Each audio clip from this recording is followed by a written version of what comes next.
Muito bom dia para você nesta segunda-feira, a última segunda-feira de 2025, 2026 já tá aí, Réveillon batendo na porta, já vivemos a expectativa da próxima temporada, mas ainda tem muita coisa para acontecer nesta janela de transferências e elas estão acontecendo aos poucos, é verdade, os reforços já confirmados, na verdade apenas um, o zagueiro James, mas hoje pode ser um dia decisivo e importante para a confirmação também de Guilherme Arana. Tem pequenos detalhes aí que estão sendo resolvidos, discutidos, debatidos e talvez hoje a gente tenha essa confirmação.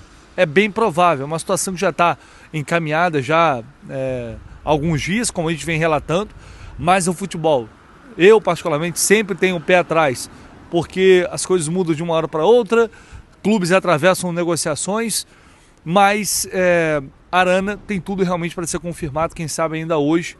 O Fluminense não vai anunciar, mas talvez tenhamos a confirmação da viagem dele para o Rio de Janeiro para assinar os trâmites ou no início de janeiro, se nada der errado. Tá? A gente vai trazer todos os detalhes a partir de agora aqui no canal do Lessa. Você vai derretendo aí, eu vou congelando aqui e assim a gente vai deixando você muito bem informado aqui no canal do Lessa. A distância não impede o trabalho, a correria, a apuração para a gente deixar você muito bem informado em meio a essas, não só especulações, mas realmente negociações que estão rolando e a gente tem novidade neste vídeo em relação a mais um jogador que pode deixar o Fluminense para a próxima temporada. Se você puder, já comece esse vídeo aqui deixando o seu like, o botãozinho do like está aqui embaixo, já chega. Fica à vontade para deixar também o seu comentário, claro, e compartilhar os conteúdos aqui do canal para a gente continuar atingindo cada vez mais e mais tricolores que chegam aqui todo dia para ficar bem informado sobre o Fluminense. Vamos embora. Vamos falar sobre as possibilidades de saída. Everaldo, sim, Everaldo, você aí acha que o Everaldo não está despertando interesse no mercado? Está. Algumas sondagens estão sendo feitas de clubes do exterior, principalmente. Já sabe que a Chapecoense chegou a fazer contato um tempo atrás, logo depois do término ali da Copa do Brasil, para tentar viabilizar a volta do Everaldo para lá. Chegou a ser debatido, mas para eles a questão salarial acaba impedindo, que está acima do que a Chapecoense pode pagar.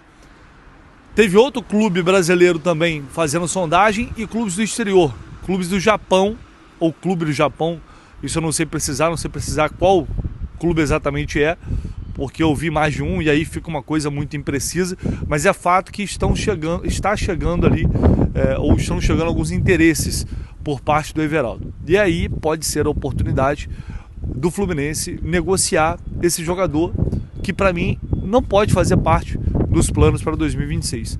Né? O Everaldo não pode ser novamente a opção de centroavante, seja titular ou seja como um reserva imediato. Até porque o reserva imediato ele joga, vai ter que jogar muito numa temporada recheada de jogos. Né? Já falei sobre isso, sobre o Everaldo, sobre o John Kennedy. O ideal é que os dois saíssem e que o Fluminense contratasse dois bons jogadores para essa posição. É bem provável que ele saia, tá? O Fluminense está tentando encontrar, a diretoria está tentando encontrar uma saída, uma composição para ou negociar o Everaldo em definitivo ou viabilizar pelo menos um empréstimo. A tendência hoje é essa, assim como o Fluminense também tem a intenção de negociar o John Kennedy. Já trouxe essa informação aqui, a ideia é negociar o John Kennedy, como o Fluminense já tentou em outras oportunidades e acabou por N motivos não dando certo, por ele e por outras situações também de mercado, tá? Então hoje a ideia, a tendência é essa, só que tem que ir no mercado buscar reposição, não adianta só, vai sair, tem que sair, agora tem que contratar e vai ter que contratar bem. Uma possibilidade para essa posição é o Hulk, como a gente já sabe, ele está resolvendo a situação dele no Atlético Mineiro, a gente não sabe ainda como vai terminar essa história, se ele vai sair. Algumas informações que vêm de lá, de Belo Horizonte, dão conta de que o Sampaoli não faz questão do Hulk, que a princípio, se o Atlético resolver encerrar o vínculo, ele não vai pedir a permanência do Hulk. O Atlético também já não está fazendo tanta questão, porque lá, né, com o sucesso que ele teve lá, o salário ficou muito alto, com as bonificações e tudo mais. Então pode ser uma saída boa para os dois lados. Agora, ele também pode ir para o exterior, até para uma questão familiar. Os Estados Unidos é uma possibilidade, Arábia.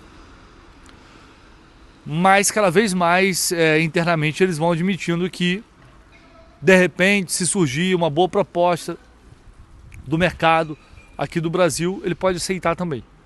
Então, enfim, só reforçando uma coisa, o Hulk não é a única opção. Não é aquela história de que é o plano A, B, C, só ele serve, não.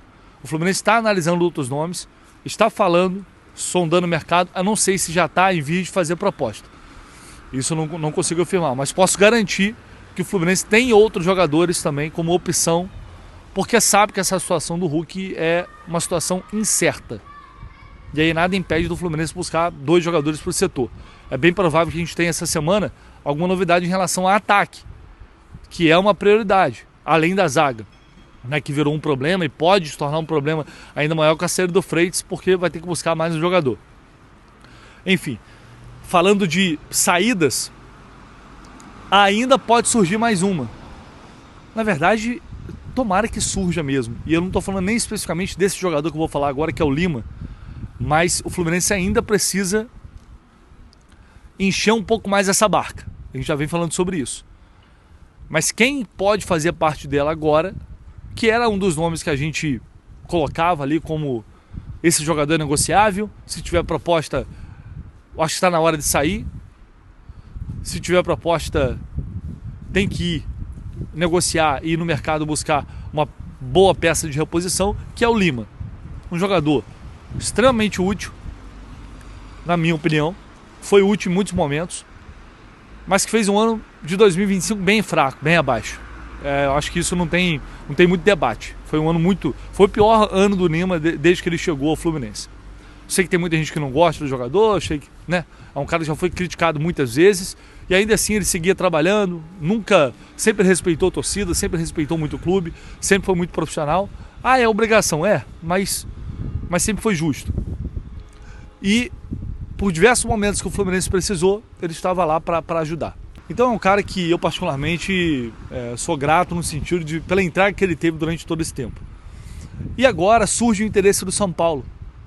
A informação foi publicada ontem pela amiga Raíssa Simplício, que cobre o Flamengo, mas cobre mercado de transferência também. O São Paulo demonstrou interesse pelo Lima e já fez contato com um contato, obviamente uma abordagem inicial com o Lima. O que vou apurar hoje é se já houve um contato também com o Fluminense.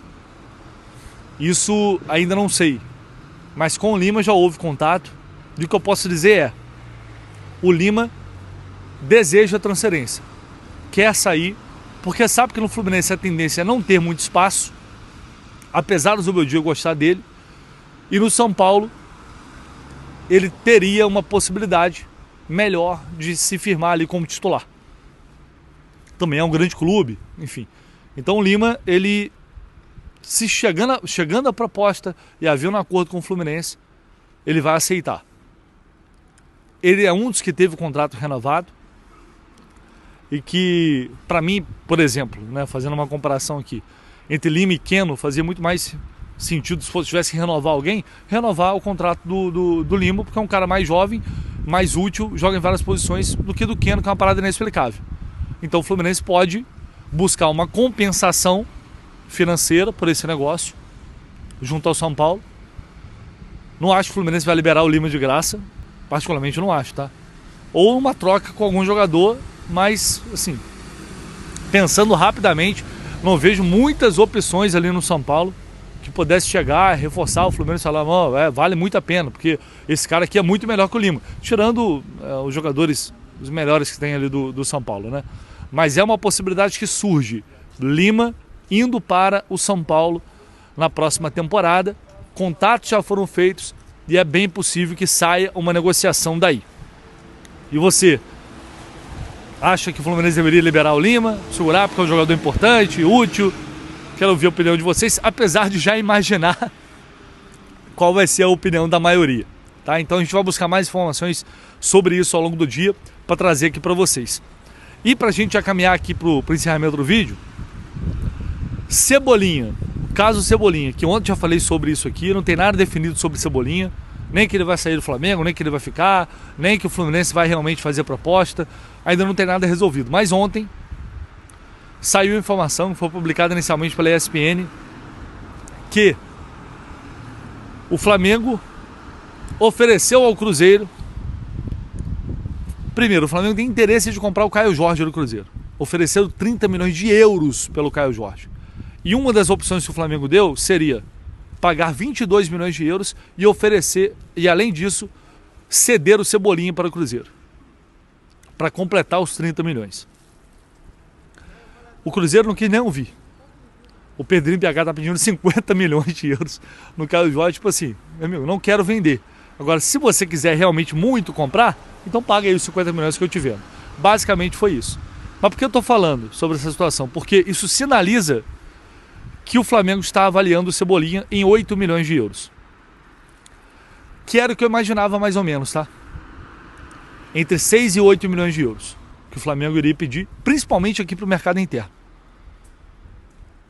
Se a gente voltar um pouquinho no tempo,